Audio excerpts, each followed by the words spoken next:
Since the Buster meta is now in full swing, I think that it's time to look at our future prospects in the Buster landscape. So here's the mostly Buster Looper list of servants that are coming out for the rest of the year. Since there is one servant right now on Raid Up that is considered one of, if not the best loopers out there, it's kinda needed to at least mention her. Morgan!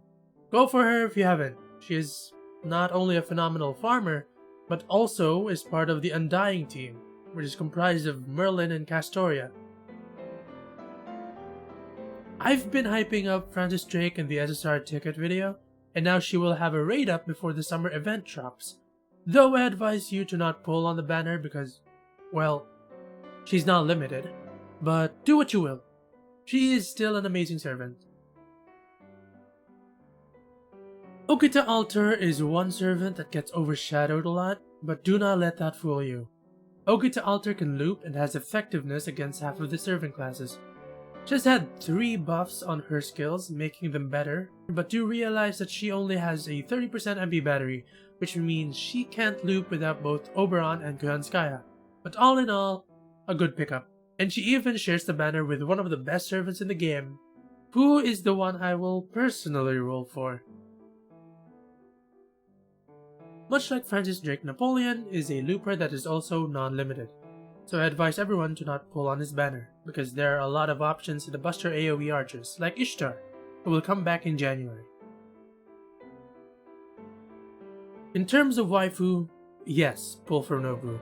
In terms of gameplay, yes. She will get a buff on her 3rd skill on the same event her banner drops, which is this year's Guda Guda. The buff changes her 3rd skill's NP battery from 20 to 30%, which is the golden number when it comes to Buster looping. It also adds a Buster mana burst when she is in a burning battlefield, which is granted by her 1st skill. Also in November is a download campaign which will give us a banner with Ibuki Doji Saber and Sakata Kintoki Berserker. Ibuki is a farmer that has a 50% MP battery and has some utility for some challenge quests. Also a damage mod against undead enemies. Also she's hot.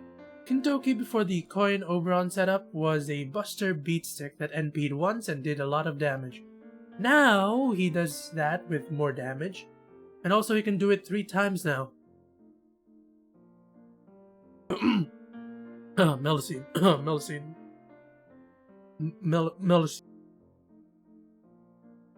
There are a couple of banners that might get released, might not. It's because of being tied to Blu-ray campaigns or games, so these will probably get released, but under different names. So look out for these if you want any of these servants. In JP, there was a Prisma Ilya movie release campaign in August, with Ilya, Summer Ilya, and Miyu as the raid of servants. So if you want to be in the FBI's most wanted list, look out for this banner. In September, there was a Melty Blood event celebrating Artoria becoming playable in Melty Blood, and it was accompanied by an Artoria banner. Last of the banners that are most likely going to get renamed is Eresh's banner in the Fate Grand Carnival 2nd Season Blu-ray campaign.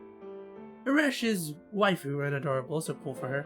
She might get overshadowed now by Melusine, but look at that smile. There's no beating that. Plus, she's actually really good.